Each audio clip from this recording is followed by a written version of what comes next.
I love myself some good liminal spaces and music. Like a lot. Well, people have mixed these two things together, which I'm very happy about because these are two of my favorite things. Liminal space music is kind of what I like to call it, but you can call it something else. Now, there are many types of liminal music that I would like to show you. So we can go ahead and get to that part of the video before we get to like the main part.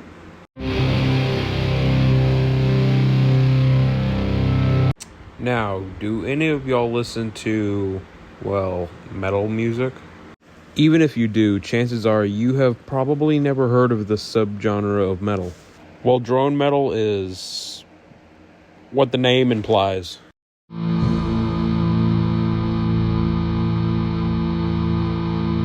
This goes on for 30 minutes, by the way.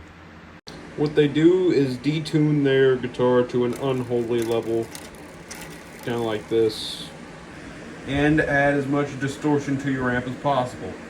And just play really slow, boom, you got it. Now, there are artists like Boris, and my personal favorite, Sunno, pronounced Sun, etc. Now, many people listen to this, like, ironically. I recommend listening to it unironically. This sounds weird, but you'll see what I mean after, like, 2 weeks of listening. You already know what the Backrooms is. Like, this ballroom music is essentially just, like, playing in the background, like, while you're roaming the back room, specifically level 0 or the lobby where you start at. This is the type of music that you would expect to be playing, like the old 1920s to 1940s ballroom music. The Caretaker is probably the first thing that some of y'all thought when y'all think of, old ballroom music. I'll probably be talking about him later, who knows, stay tuned. This is pretty much all I have to say about, just this type of liminal music in general. I have nothing more to say.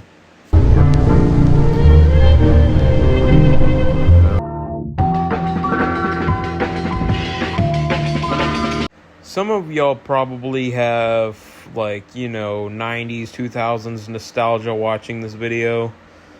Yeah. It's supposed to remind you of whenever you were a kid. At least I think so. Like, we see the world as this now, but it used to kind of look like this back then. It's what I like to kind of imagine it as. And I know some of y'all used to be really energetic as a kid. Don't lie. It can either be really slow and melancholic, or pretty energetic. You know what? I collect too much rock and metal in my record collection. I think I need some liminal music. Let's go search it up. And I know just the place to look. You don't care because I'm Amazon! Hey, look, I actually got something. Let's see how much it cost. It literally cost more than what I have on my wish list right now. Alright, enough of that. You've read the title. We can go ahead and get to it. Like and subscribe for more videos, just all together. Now, the first one we will be talking about is the aforementioned Between Two Worlds by Infinity Frequencies. Now, the artist is probably most known for their set of 3 albums. The 3 being Computer Death, Computer Decay, and Computer Afterlife. But this one, though, this one stands out a lot. It's 24 tracks, 33 minutes of just amazingness. These 2 songs being my standout tracks. And the meaning of this album is like our descent into a liminal space. Now, the listening experience is different for, everybody. I do have one question, though. Will you trust the statues? Hey, look, to get on vinyl, it's $150. Oh, wait, never mind. They sold them limited edition, probably whenever they came out. Darn it. They do have some of their other stuff on record. And hey, look, it doesn't cost my left kidney as well. They also do have Between Two Worlds in cassette tape form. You have to admit this looks sick, right? It's from a genre called Vaporwave, which is a subgenre of electronic music, if you didn't know. Overall, this is just some pretty good stuff. I also recommend you check out their other albums. They're amazing. Overall, I'm going to have to give this album a 9.3 out of 10. It's kept me hooked the entire, 33 minutes. Just some amazing stuff. I fully recommend you check this out. People often compare, the Caretaker to Infinity Frequencies. And fun fact, Infinity Frequencies actually did not listen to the Caretaker until after this album. I'm sorry that this section of the video was only 2 minutes long. Like, my intro was literally longer, but this next one I'll have a lot more to say because I know a lot more about it. This is probably one of the most popular artists on here. This is the Caretaker, and we will be talking about his album, or set of albums, Everywhere at the End of Time. It is a pair of 6 albums. You can see them right here, and they primarily target each stage of Alzheimer's. If you don't know what Alzheimer's disease is the most common form of dementia. Dementia being, where you forget stuff. Alzheimer's, consists of 7 stages. I know there's only 6 albums, but who cares?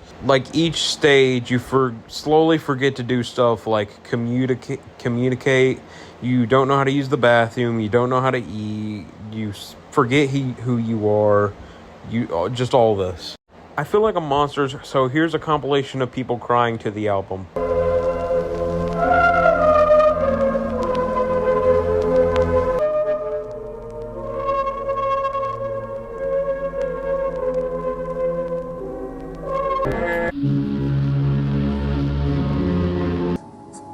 This is when they can finally have peace. They can finally have a little moment of peace in their life.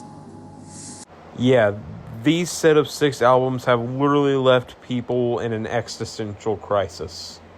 Now, if you want to know who the Caretaker is, his name's actually James Kirby. And he's been doing this stuff since 1999.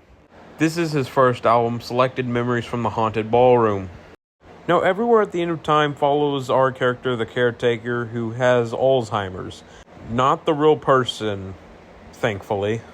But there's just, so much thought put into this. It primarily consists of, remixes of, 1920s to 1940s ballroom music. His most popular song, It's Just a Burning Memory, was a direct remix of the 1928 song by Al Bowley, Heartaches. There's a lot of fan theories about this album that if I got into this, it would probably extend this video by 20 minutes. But the final song in this entire series is probably one of the most emotional. There's this little thing that Alzheimer's patients have before they pass away, as I like to call it, a moment of clarity, where they just suddenly remember everything before it all goes black, if you know what I mean. In the final 5 minutes of Everywhere at the End of Time, Stage 6, this is what got people breaking down and crying. The music just starts up back again, and it just doesn't sound like static or ambient or drone. And the final minute of Everywhere at the End of Time is just silent, meaning that you died. Some pretty dark stuff. I'm going to rate these albums from lowest to highest, so we can go ahead and do that now. Number 6, I'm going with Stage 5 here. I don't know what it is about it. I'm just not really big on it. For number 5, I'm going to have to go with Stage 4. It's the last album, in the Everywhere at the End of Time, that actually sounds like music. Next to the last 5 minutes of Stage 6, of course. Speaking of Stage 6, this is going to be number 4. I like that final 5 minutes. I know I've talked about it a million times already, but, come on. Doesn't get more emotional than that. Number 3 is going to be Stage 2. Yeah. Nothing more to say. Number 2, I'm going to have to go with Stage 1, the most iconic on here with some bangers. Number 1 is going to have to be with Stage 3. I felt myself the most immersed out of all these in this one. I don't know about what it is about it. I just like it the most. Do with that list as you must. 8.6 out of 10. 8 out of 10. 9.6 out of 10. 7.6 out of 10. 7 out of 10. And 7.8 out of 10. Using the median, I got a 7.9 out of 10, okay? Yeah, I know it sounds relatively low, but keep in mind, I don't know, I like it. We can go ahead and get to the next one. This one's probably the most random and least known, but this is 2003 Toyota Corolla. Made by 2003 Toyota Corolla. Now, there's not much lore to this that I know, at least. But yeah. I listened to this almost unironically. Like, you listen to 2008 Toyota Corolla. It is one of the best liminal space songs ever written. The person also did release many other Toyota Corolla albums, like 2013 Toyota Corolla, 2023 Toyota Corolla, 1983 Toyota Corolla. They've also released singles like 2009 Toyota Highlander, 8.5 hour long track, by the way. They've even collabed with the Czech Republic. I don't know, it's pretty weird, but I do definitely recommend. It's what I mean by, like, the nostalgic, like, computer stuff with, like, the saturation core, what I was talking about in the intro. I cut myself off. Yeah, sorry about that. While I was recording the voiceover for this, like, I accidentally cut myself off, but we're good now. I know the artist is directly not taking this seriously, but it's still a banger, so shout out to them. I'm more of a 2006 Honda Civic person, but yeah. I give this project an overall 9 out of 10, and I do change my opinion for the Caretaker. Everywhere at the End of Time series. I will give it probably maybe a 9.5 peak. Now, this next one's probably the most iconic. You have definitely heard of this, and it's a soundtrack. The Minecraft Volume Alpha soundtrack. Like, most liminal spaces usually invoke a sense of nostalgia. This does for most of us, because we used to play Minecraft as a kid. Hey, I bet some of y'all still do now. My favorite track being Key. And hey, look, it doesn't cost the price of a New Yorker one-story apartment. I also forgot to mention that Everywhere at the End of Time in record form, or vinyl record form, is $500. I always knew that inflation was terrible, right? But this is on a whole another level. What the heck is going on here?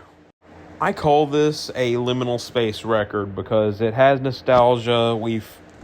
Most of us, pretty much all of us, have been in Minecraft before, so yeah. This is probably going to be the oldest one on this list. Anyways, I have nothing more to say about this other than, yeah, I could not help but just add this one on here. It's amazing. I will probably give it like a 9 out of 10. Now, this one stands out the most. Whenever I read the script before I came up with this one, I thought that the Minecraft Volume Alpha was going to be the oldest, coming out in 2011. Boy, was I wrong. Earth 2 by Earth came out in 1993. Older than most of y'all. In my opinion, this one stands out the most from all of them because it's basically just an hour and a half of static and just really tuned down guitars. Oh, never mind. We've seen an hour and a half of static before. This influenced drone metal in 1993. It really popped off with Sun-O in like the late 90s and like Boris and all of this. Yeah, look into like the doom metal, the stoner metal, the sludge, the drone, because it all adds up. I'm going to have to give this one an 8.5 out of 10. Well, this is where the video ends. I really had a fun time editing this and like talking to y'all through a screen. And yeah. I have many other video ideas coming up, so stay tuned for those, and see ya.